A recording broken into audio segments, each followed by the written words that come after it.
최창락 목사님, 이분은 선한목자TV의 대표이십니다. 박수 보내주십시오. 하나님을 사랑하시고 하나님께서도 사랑하시는 애국 성도 여러분, 이렇게 만나 뵈서 대단히 반갑습니다. 그리고 전국에서 유튜브를 시청하고 계신 시청자 여러분, 여기 마음만은 보내주시기를 주님 이름으로 축원드립니다. 오늘도 하나님의 말씀으로 시작을 하겠습니다. 하나님의 말씀을 오늘 우리 시대에 비추본다면 마태복음 9장 36절에 예수님께서 무리를 보시고 민망히 여기시니 이는 저희가 목자 없는 양과 같이 고생하며 유리함이라. 예수님께서 큰 무리가 갈팡질팡하면서 방향을 못 찾고 예수님께 나왔습니다. 그것을 보고 민망히 여기셨다. 민망히 여기셨다고 하는 것은 참 답답하고 안타깝고 불쌍히 여기셨다 그 말이죠. 왜 그렇습니까? 목자 없는 이 양같이 길을 잃고 헤맨다. 어디로 가야 할지를 모르기 때문에 방황하고 있다. 그런 말씀입니다. 그리고 같은 말씀을 마가복음 6장 34절에서는 그 목자 없는 양 같음을 인하여 불쌍히 여기사, 불쌍히 여기시고 대책을 내놓으셨는데 이에 여러 가지로 가르치더라, 그렇게 말씀이 되어 있습니다. 오늘날 이것을 누가 해야 합니까? 저는 가만히 기도 중에 이 연설문을 준비하면서 하나님 앞에 기도를 드렸습니다. 그랬더니 오늘날 이제 문재인을 끌어내려야 되겠다, 이렇게 깨닫고 잠에서 깨어서 나오신 태극기 부대가 있는데, 이 태극기 부대들이 가야 할 곳과 가지 말아야 할 곳, 지금 잘못 가서 힘을 보태주고 있는 그 세력이 힘을 얻으면 그 결과가 어떻게 될 것인가, 이것은 너무도 뻔한 일인데 너무 급급한 나머지 사람이 우선 많이 모이는 데 가서 태극기를 흔들고 더 가열차게 힘을 보태주고 있단 말이죠. 이것은 우리가 원하는 결과를 얻어낼 수가 없습니다, 여러분. 그래서 제가 지난번 시간에 가야 할 곳과 가지 말아야 할 곳, 우리가 어디에 힘을 보태가지고 정통적인 그야말로 미국과 세계 우리 우방국 간의 지지를 끌어낼 수 있는 그런 태극기 세력이 될 것인가, 이렇게 말씀을 드리는 가운데서 제가 지금 이것은 참과 거짓의 싸움이거든요. 우리 태극기만 들었다고 우파가 아니지 않습니까? 참과 거짓의 싸움입니다. 참이 거짓을 이기려면 거짓을 묻어놓고는 이길 수가 없습니다. 거짓을 폭로해야죠. 거짓의 진상을 알려야죠. 그래야만이 내가 이러자고 여기에 왔나? 내가 이러자고 여기에 왔나? 뒤늦게 깨닫고 여기는 잘못한 것이구나. 그런 사람들이 다시 진상을 알고 나면 정말로 우리가 나가는 것이 무엇입니까? 여러분, 애국 동지라고 하는 것이 무엇입니까? 동지는 뜻을 같이 하는 그런 사람들을, 모임을 동지라고 합니다. 동지, 우리가 태극기를 드는 목적과 방향이 맞아야 될 거 아니겠습니까? 그렇다면 그것은 제일 먼저 탄핵 무효가 돼야 됩니다. 탄핵 무효. 근데 지금 태극기를 들고 얼마나 투표로 나눠져 있습니까? 탄핵 무효, 묻어두자, 묻고 가자. 그것은 과거 일이기 때문에 묻어버리고 가자. 이것이 우파이고 애국 동지입니까, 여러분? 그 다음에 박근혜 대통령을 다시 청와대로 현직 대통령으로 모신다는 이것을 두고 또 의견이 분분합니다. 우리 여기 국본과 우리 애국당 두 군데에서만 박근혜 대통령의 청와대 복귀를 줄기차게 강조하고 있습니다. 그렇다면 태극기를 들었다고 해서 동지가 될 수 있습니까? 이것을 제가 말씀을 드린 것인데, 지난번에 두 사람이 조금 문제를 제기했었죠. 그리고 뭐 때문에 그렇게 연설을 방해하느냐 물어봤더니 한 사람은 황교안 대표를 깐다. 왜 우파를 분열시키느냐? 여러분, 우파는, 우리가 말하는 진정한 우파는 이미 분열되어 있습니다. 자기들 계산, 자기들 고집을 다 가지고 있습니다. 그 사람들 주최측 때문에 하나가 되지 않는 것입니다. 온갖 거짓말로 태극기 시민들을 잡아놓고 있습니다. 이것을 제가 없애고 진정한 우리 태극기의 성지 국본에서 하나를 만들자. 태극기를 든 사람들은 정말로 제대로 된 목표와 제대로 된 방향으로 나아가고 있는 이 애국운동에 힘을 합치자, 이렇게 말씀을 드린 것인데, 듣는 사람이 우파를 분열시키러 왔느냐. 제가 지금 이 나이에 별로 건강도 좋지 않은데 여러분들 여기 참석하기 위해서는 새벽에 6시 일어나서 준비를 합니다. 그리고 기차에 몸을 싣고 와서 겨우 5분 내지 10분 시간을 할애받아서 연설하고 내려가게 됩니다. 제가 여기까지 여기 와서 제가 연설비 연설을 받습니까? 전부 제 돈 가지고 오는 날입니다. 제 시간 버립니다. 건강도 상당히 나빠졌습니다. 왜냐하면 여기에서 저는 다른 연사분들도 마찬가지겠습니다만은 특히 우리 무기청 구국기도회 목사님들 연사는 자기 이름값을 하기 위해서가 아니라 하나님의 이름으로 메시지가 선포되어야 되기 때문에 하나님께 혹시 욕이 돌아갈까봐 기도하고 연설문 준비하고 또 혹시 잘못된 말씀이 나가서 하나님의 거룩하신 이름에 영광 대신에 욕을 돌리지 않을까, 이것을 굉장히 심사숙고합니다. 신중하게 생각합니다. 그런데 또 한 분은 제가 미국의 트럼프 대통령이죠. 저 세계 우방국 간의 이 지지를 끌어내기 위해서는 적어도 정당이어서는 좀 힘들다, 그렇게 말씀을 드렸습니다. 정당은 힘들죠. 지금 우리가 내년도 4월에 총선을 두고 자유한국당과 심지어는 기독교 자유당 전광훈 목사에게서도 지금 기독 자유당을 만들었지 않았습니까? 이대로 가면 50명의 국회의원 비례대표제를 만들 수 있다고 장담하고 있지 않습니까? 그렇다면 그 50명 비례대표를 각 교단의 총회장에게 하나씩 공천을 주겠다고 하는 것입니다. 그러면 목사들이 국회를 점령하고 정치판에 뛰어들고, 하나님께서는 잠시 후에 트럼프 대통령을 통해서 북한 인민을 해방시키고 해방된 북한 동포들에게 종교 자유의 선택을 부여하고 하나님을 전할 수 있도록 우리 대한민국의 기독교가 그 선교를 준비해야 할 텐데, 50명의 비례대표를 확보하면 국회에 불러드리겠다고요? 그 교회는 지금 뭐 하자는 겁니까? 이것이 교회입니까? 이것을 두고도 제가 침묵해야 합니까?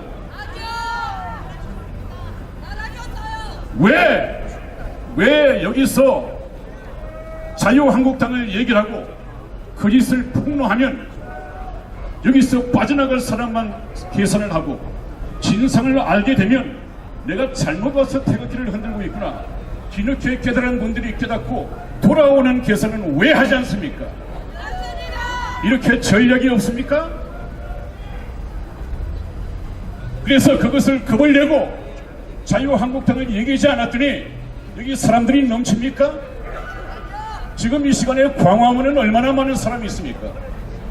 여기 성지 대한의 국본이 왜 이렇게 되었습니까, 여러분? 뭔가 전략을 좀 수정해야 하지 않겠습니까? 참과 거짓의 싸움입니다.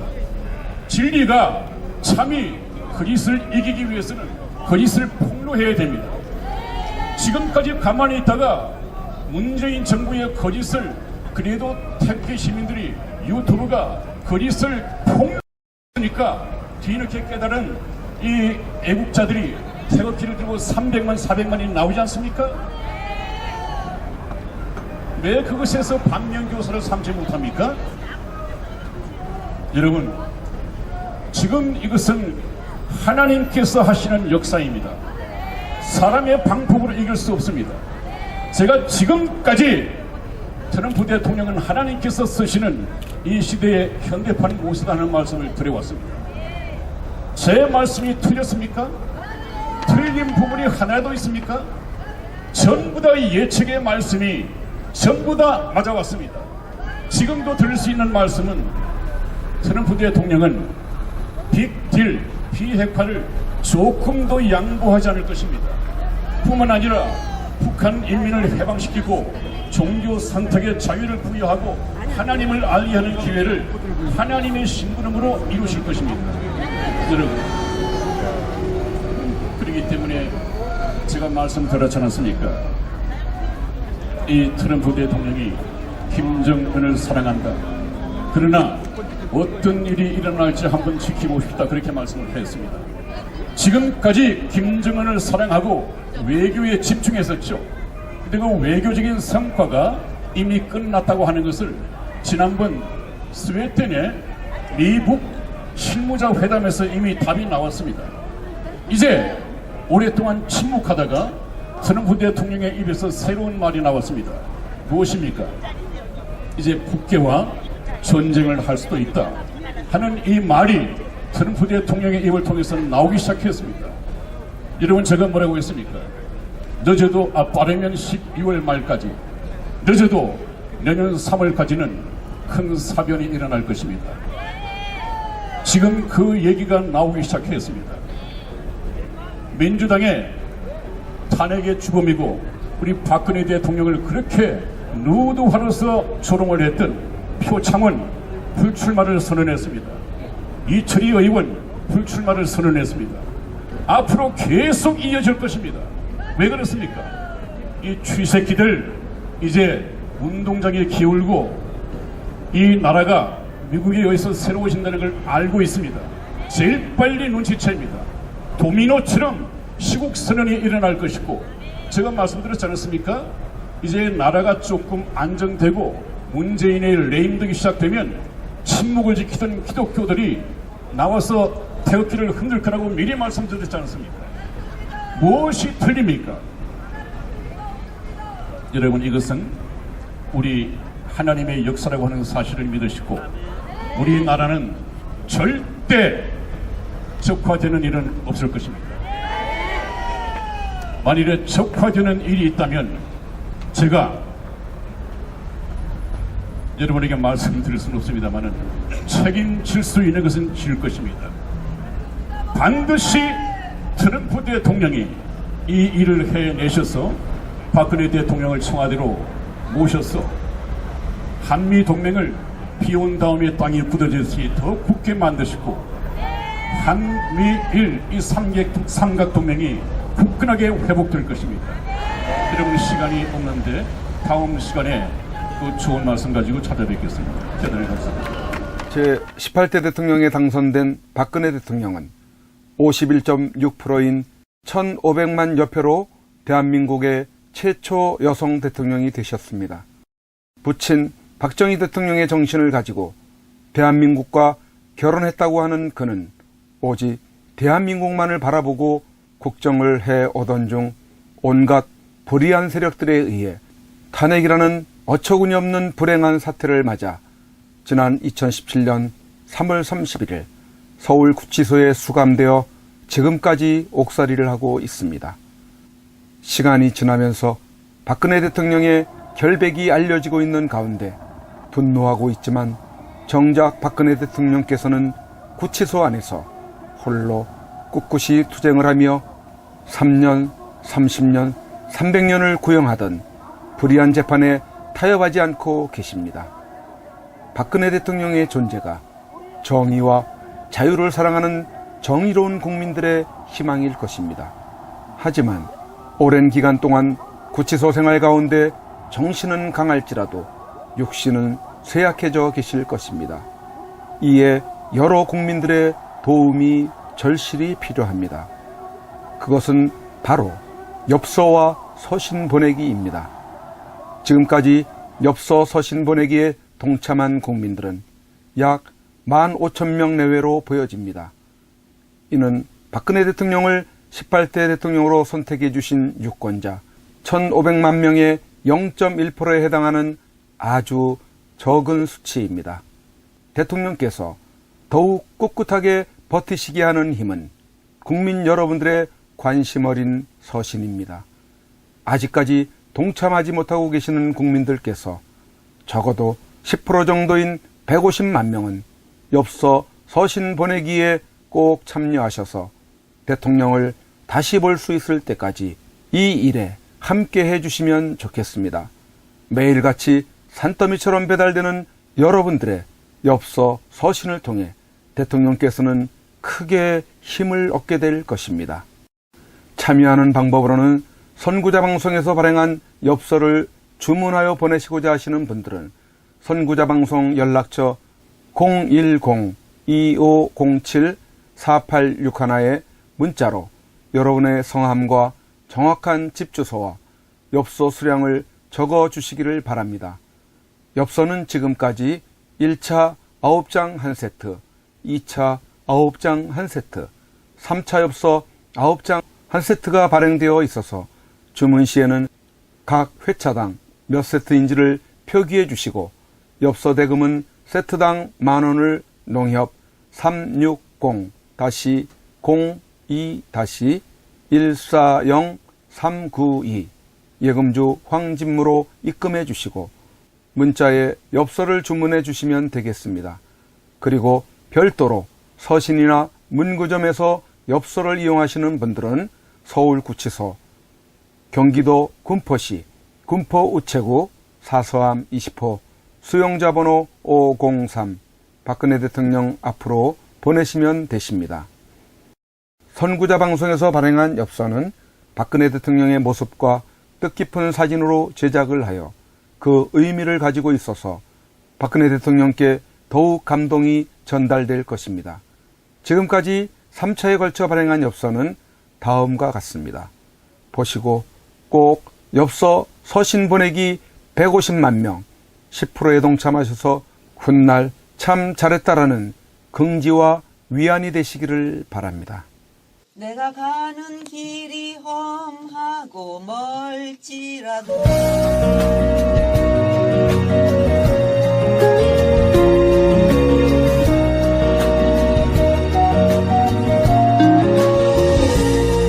내가 가는 길이 험하고 멀지라도 그대 함께 간다면 좋겠네. 우리 가는 길에 아침 햇살 비치면 행복하다고 말해주겠네. 박근혜와 행복을 만들어요. 우리 모두 함께 손에 손을 잡고서 행복의 나라를 만들어봐요. 때론 지루하고 외로운 길이라도 그대 함께 간다면 좋겠네. 때론 즐거움에 웃음 짓는 나날이어서 행복하다고 말해주겠네. 그대와 행복을 만들어요. 우리 모두 함께 손에 손을 잡고서 행복의 나라를 만들어봐요. 우리 국민들은 바란다. 부디 대통령님께서 강한 정신력으로 버티시고 건강을 유지하셔서 반드시 복귀하시고 형편없이 무너지고 부패하고 비리 공화국이 되어버리고 빨갱이들로 점령되어버린 이 땅을 기경하여 다시 씨를 뿌리고 옥토로 만들어 다음 통일한국을 일구어갈 나라로 만들어 주기를. 왜냐하면 박근혜 대통령님만큼 깨끗하여 믿을 만한 사람이 없기에. 국민 여러분의 행복이 곧 저의 행복입니다. 사랑하는 국민 여러분, 저 박근혜는 이제 내려가야 한다. 내려가기 전에 대통령님께 이렇게 외쳐본다. 박근혜 대통령님! 옥체를 보존하십시오. 보내드리는 엽서를 통해서 힘을 내시고 대통령님의 결백이 밝혀질 것입니다. 멀지 않았습니다. 더 꿋꿋이 버텨주시고 많은 국민들을 통해서 많은 엽서를 또 많은 편지를 보내드리도록 그렇게 힘쓰겠습니다. 건강을 지켜주세요. 안녕히 계세요.